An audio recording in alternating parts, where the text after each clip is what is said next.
Good morning. Today I'll be reading Sleeping Beauty. Once upon a time, there lived a king and a queen who were very happy, except for one thing. They both longed to have children, but they had none. Now it happened one day when the queen had been bathing that a frog crept out of the water and spoke to her. It said, "My queen, before a year has gone by, you shall have a daughter." The queen was delighted and she hurried to tell her husband the good news. Within the year it happened as the frog had said. A baby daughter was born to the king and queen and they were filled with joy. The child was so pretty that everyone who came to see her cried, "What a beautiful baby!" The king was so proud of his baby daughter that he ordered a wonderful christening feast to be prepared. The king invited all his friends to the feast as well as kings, queens, princes, and princesses from other kingdoms.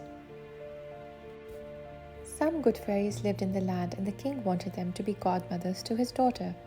Now there were 13 fairies in his kingdom, but one was very old and no one had seen her for many years. As the king only had 12 golden plates, he invited just 12 of the fairies to come to the christening feast. The old fairy was not invited. When the christening feast was over, the good fairies went up to the princess to give her their magic gifts. The first fairy said, "You shall have a beautiful face." The second fairy said, "You shall think beautiful thoughts." The third fairy said, "You shall be kind and loving." The fourth fairy said, "You shall dance like a fairy." The fifth fairy said, "You shall sing like a nightingale." When 11 of the fairies had given their gifts, the baby had been promised everything in the world one could wish for.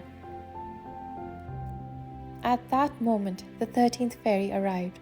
She was furious that the king had not invited her to the feast.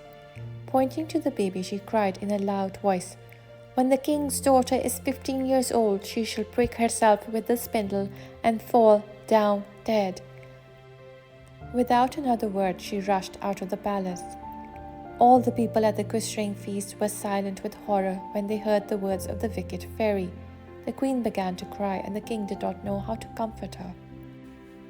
Then the 12th good fairy, who had not yet given the baby her gift, stepped forward. "Do not weep, dear queen," she said. "I shall do what I can to help. I cannot undo the evil spell, but I can soften it a little." "The princess will prick herself with a spindle," went on the 12th fairy, "but she shall not die.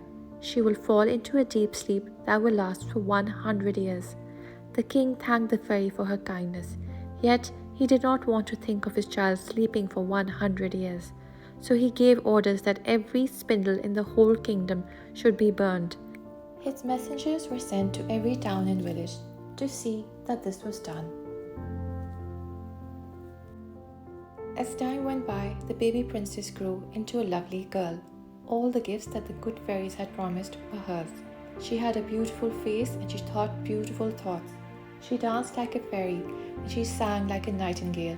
She was happy, kind, and loving, so that all who knew her loved her. The king and queen loved their daughter greatly. Now it happened that on the very day when the princess was 15 years old, the king and queen were not at home.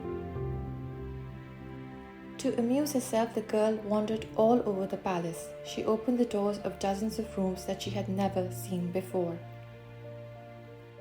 At last she came to an old tower. She climbed up the narrow winding staircase and found a little door at the top. She turned the rusty key in the lock and the door opened.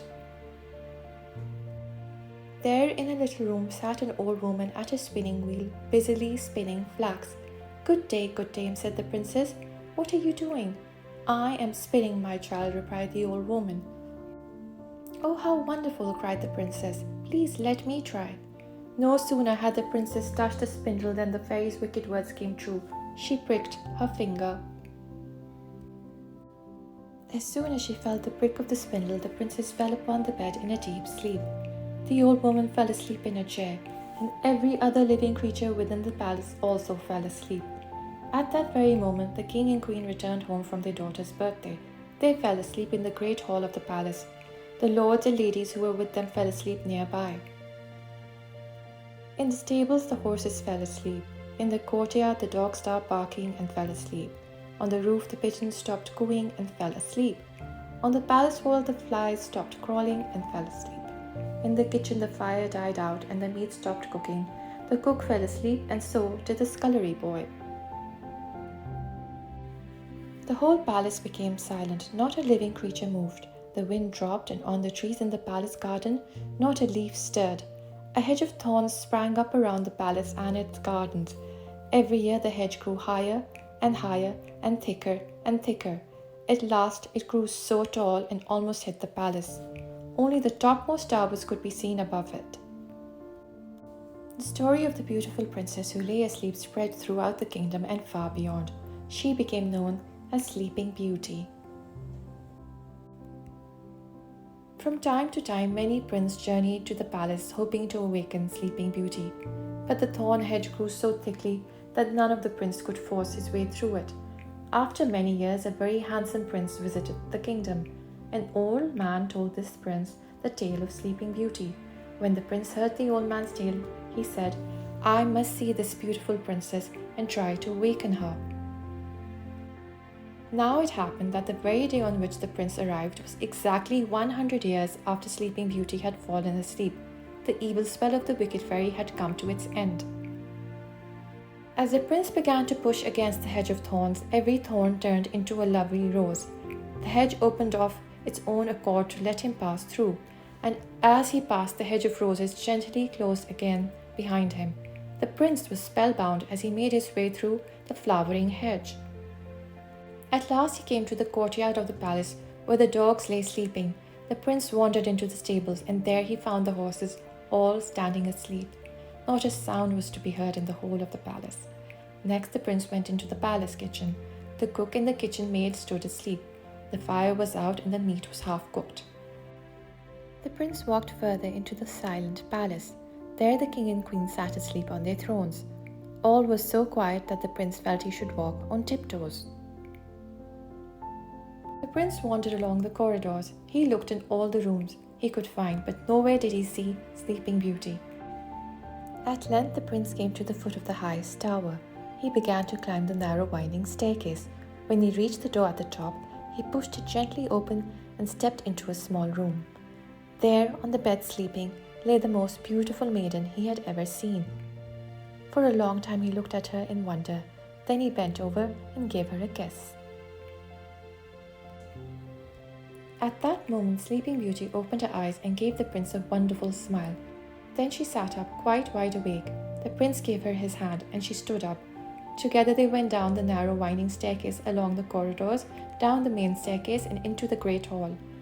At that moment the king and queen awoke from their sleep. They were overjoyed to see their daughter awake and well. They welcomed the prince who had broken the spell. Then the lords and ladies in the great hall awakened, and the whole palace began to stir. In the kitchen the fire began to burn and the meat began to cook.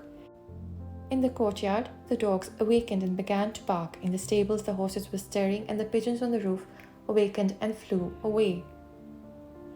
The palace had come to life again. After its sleep of 100 years, everyone in the palace was both astonished and delighted. Around the palace, the high hedge of the thorns vanished. A wonderful wedding feast was prepared. The handsome prince was married to Sleeping Beauty, and they lived happily ever after. The end. Thank you for listening.